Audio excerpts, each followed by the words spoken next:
Hey, what's up YouTube? This is Game on Cloud 9 here, and today I wanted to talk to you guys about whitewashing. Yes, that's a much more different, or I guess more politically charged type of topic to talk about. And you already know the reason why I brought this up. Let's be real. The Ghost in the Shell movie, or the Ghost in the Shell live action adaptation, was just released last week. And I'm sure we all know about it. This is something that's been talked about and argued about going back last year or whatnot on whether or not Scarlett Johansson should have been cast as Motoko Kusanagi. Now, here's the thing. The one question I want to ask you guys is, do you think it's ever okay for whitewashing to happen in anything? Like, do you ever think whitewashing is excusable in any situation? Is basically my question.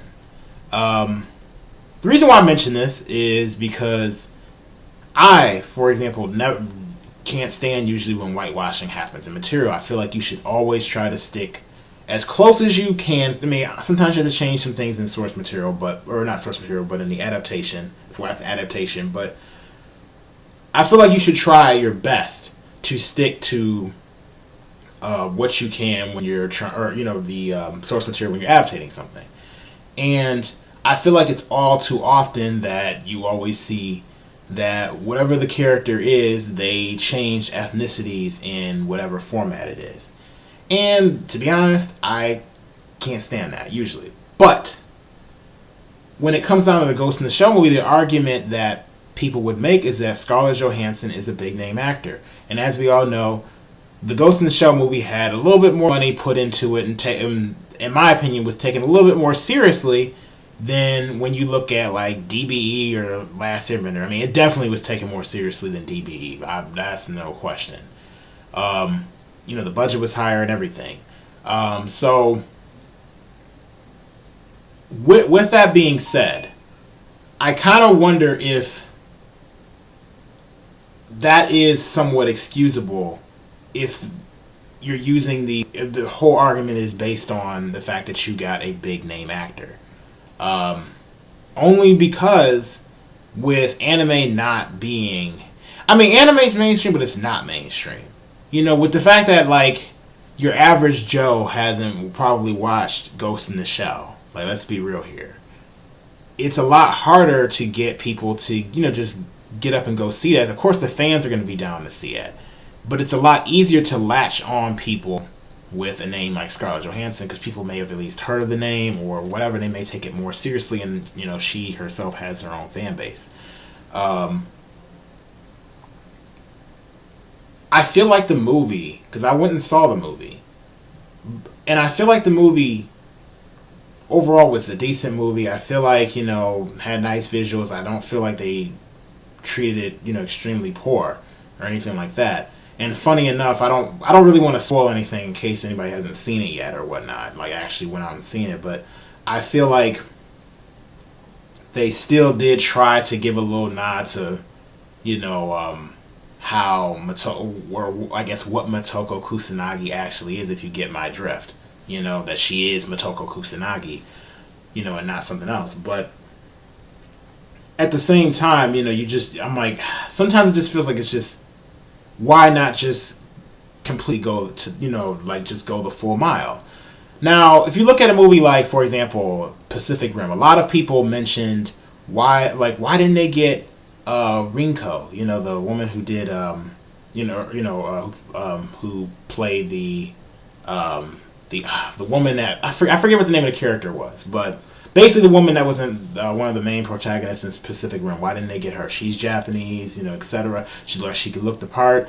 And yeah, I kind of thought, why didn't they get her? But I don't know if they offered it to her. Maybe she didn't want it. Maybe it was a circumstance of just they didn't think she could act the role. But I definitely think that why not try to offer to somebody Japanese? But I really ultimately think it comes down to what an audience wants to see on the screen. Now, I do think, now I don't want people to get my words twisted, I think that there are plenty of people who would go see a Japanese actor on the screen. If they didn't, I feel like you should still put them freaking up on there.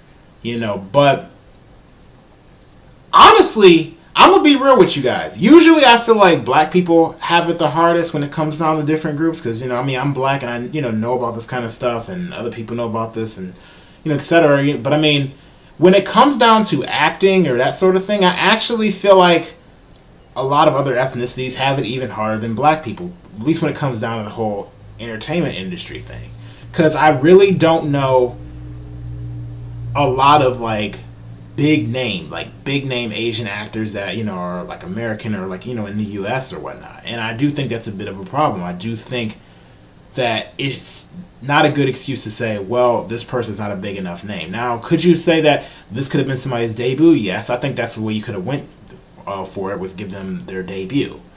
But usually whenever somebody's putting a lot of money into something, they always want to try to take the easier way out, which is, I guess, getting Scarlett Johansson. But at the same time, what had me conflicted was the fact that if the movie does well, this leaves a lot more room for even better anime adaptations to be done if it's at least done decently. That was the whole thing that kept running through my mind, which is why I wanted to see the movie. It's not like I'm not actually not even a big Ghost in the Shell fan, to be honest with you. I always liked the aesthetic, but it always just was a little dry for me. But I still like it. It's just, I don't know. Like, I've always liked the aesthetic of Ghost in the Shell even more than what actually took place in the story. But, yeah, kind of reeling it back. I feel like it's not just so easy to say it just shouldn't happen, because if it can benefit stuff in the long run, then I feel like there's less of a reason for anybody to even make that excuse on the whole idea of whitewashing. Like, I think about in Japan, how you have the Attack on Titan live action movie that happened, and actually, it's funny enough, everybody like in the cast is pretty much freaking Japanese. Now, granted, I think it's a bit different for the Japanese to do that. Why? Well, one, it originated in Japan. Two, even more importantly, the fact that Japan is like 99% Japanese. Like, there's barely anybody that isn't Japanese that lives in Japan. I mean, there are other groups, but not like how it is here in the U.S. So if you think about it, if you're drawing actors from the populace, that's mostly what you're going to be coming up with. So it would be a lot harder to be able to find somebody with a certain name unless they went overseas. Which, I don't think should always have to be necessary, I guess, for them to have to do that. Only if they just really want to. But the Japanese aren't always working with the same budget they're working with in Hollywood, obviously. You can tell by the, the graphics and that sort of thing. But looking at, but in the U.S., I don't think that should be as much of an excuse, considering the fact that we're like a melting pot. We have all these different cultures here, and there's even people saying and statistics showing that, eventually there'll be more minorities than there are of that of whites in America. So there really shouldn't be a reason for them not to be able to try to, not even just with Japanese stuff, with other stuff, stick to trying to keep the actors in the same cultural ethnicity as the characters that they're supposed to be portraying. But at the same time, I know some people probably feel like, well, it shouldn't even be important. But I do think sometimes that imagery can be important. Believe it or not,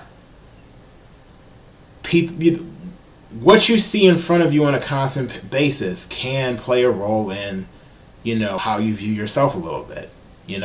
Like, that really does. I mean, if you guys don't know that, I would definitely look up some stuff on that, because, if all you see is, for example, white people playing the hero in something, no offense to white people, but for other groups, it kind of, if every time you see you're somebody who looks more similar to that of you playing the role of a villain, it attacks people on more of a subconscious level. I think about like The Last Airbender. They had Katara and Sokka as white people, and that wasn't what they were when you look at the actual source material. I don't care what anybody says. If you can look at them, even if the creators themselves came out and said that they were white, I would call them liars, because I'd be like, they did not portray the character that way at all. I'll be like, they're just too melanated. I'm sorry. At that point, I'd be like, I don't know what you were trying to portray them as, but it certainly didn't make sense to do that.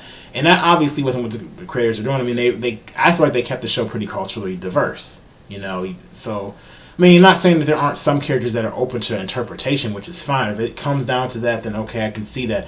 And even if a couple characters in some of these adaptations were different in their ethnicity, that'd be fine. But the fact that you always have the main protagonist being white in every situation, and it's not like we don't have other cultures here in all these media, I do think that's an issue. The only reason why I kind of let it slide, or I did kind of break down for the Ghost in the Shell, is the whole idea of live action adaptations being able to happen in the future if this does decently, and I feel like anime movies can also be adapted well if they're in the right hands, because it happened with comic book movies. Comic book movies had bad adaptations too in the beginning, but then look at them now, they're doing pretty well. Some are hit and miss, but at the same time they're definitely leagues above maybe what they used to be. You definitely can't say there's not some good ones out there. So the same can go with anime movies too. There's really not all that different, at least in my opinion. But overall, I guess my last point that I want to make before I go ahead and close this video out, I kind of want to say that I guess if that is to happen, where you have more live adaptations of anime movies happening because Ghost in the Shell did well, and maybe that Hollywood opens the doors up more for more opportunities from here on out, I really believe there shouldn't be an excuse. This should be more of a reason for them to give roles to Asian actors. I mean, they should be giving them roles in other stuff, period. That's not anime, clearly. But I'm just saying there should be more opportunities open and available to people without excuses. This shouldn't be an excuse anymore, in my opinion. Because it'd be like, okay, you had your big name actor. We should only be going up from here. This movie didn't turn out too bad, in my opinion. And I've gotten decent reviews, up and down or whatnot. And it wasn't just so clear across the board like how we had with DBE. So I don't know. Let me know what you guys think. I'm pretty curious about it. I think this can be a little bit of a controversial topic. Hoping I didn't offend anybody, with this video. Just stating, my thoughts and opinions. I definitely want to get your guys' get your opinion as well. But anyway, don't forget to check out the Shining Otaku Facebook page. We've got a couple different interviews on there. If you haven't seen the interview with Larry Williams, we all know Larry Williams of Otaku Assemble. There's a video interview that we had with him actually over the weekend that I think a lot of you guys will enjoy. So if you have an hour, you could even listen to it like a podcast. We also have a couple other videos too that from some weeks ago where we interviewed a few different mangaka that have their own webcomic series up and available for people to check out. And I definitely recommend looking at those videos, especially if you are looking for something new to read, or if you're somebody who's aspiring to do something like that. So check that out. Check out the Gods of Light chapter. Just posted a new chapter up, so if you guys want to read some of my work, check it out there.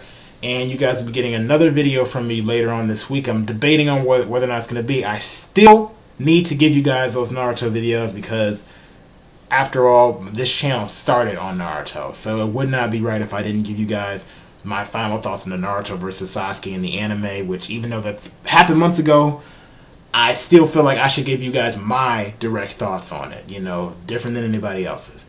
And maybe I'll even start doing Boruto predictions if I'm feeling it, because Boruto is not made by Kishimoto, he's just the editor for it. So, we'll see.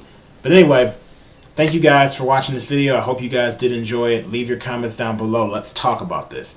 Anyway, see you guys later.